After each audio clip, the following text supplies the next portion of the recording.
Address 8-9 Dayaram Naskar lane, Musuri, Howrah. Problem কি আছে আপনার? আমার এই হাতটা যখন শুয়ে থাকতাম ওই বাড়িতে, আর হাতটা তার কিছুদিন পর থেকে দেখছি না মানে লাগছে, খোপা করতে গেলে চুল মানে ঝাড়তে পারছি না, এই এই আচ্ছা, ডানাটা হাতটা ওঠান তো একবার দেখি। দুটো হাত ওঠা, দুটো একসঙ্গে। ব্যায়াম করতে করতে অনেকটা হয়ে ওই হাতটা টেढ़া আছে, উঠছে না, মানে শিরাটা চেপে আছে, ঠিক আছে। লাগছে, পিছনে করতে পারি না, এইদিকে এমনি করতে পারছি না। আর পায়ের?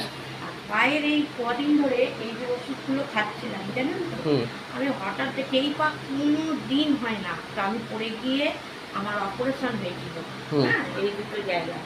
তো আমাকে ডাক্তার বলেছিল যে বেশি সিঁড়ি, তোমার তো অভ্যাস নেই, প্রথম যাচ্ছ, তোমার এমনি হতেই পারে, এইটা হতো। এইটা আর আপনার লাইফে কোনো মেডিসিন আছে? সুগার, প্রেসার, থাইরয়েড কি আছে? দেখাচ্ছি কি আছে? সুগার আছে, প্রেসার আছে, থাইরয়েডও আছে, আর ইউরিক অ্যাসিড আছে। ইউরিক অ্যাসিড আছে না?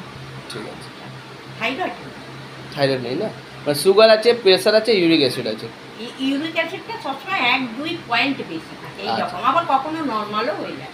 আর প্রেসারও তা, সুগার প্রেসার এই তো সেদিনকে মাপিয়ে এলাম, বললাম নর্মাল আছে, সুগারও বললাম নর্মাল, আবার কখনো বেড়ে যায়। টেনশনে ঠিক আছে, টেনশনে থাকলে তো হবে না। ঠিক আছে, করছি, আপনার করার পর কী রেজাল্টটা হচ্ছে দেখছি। হ্যাঁ।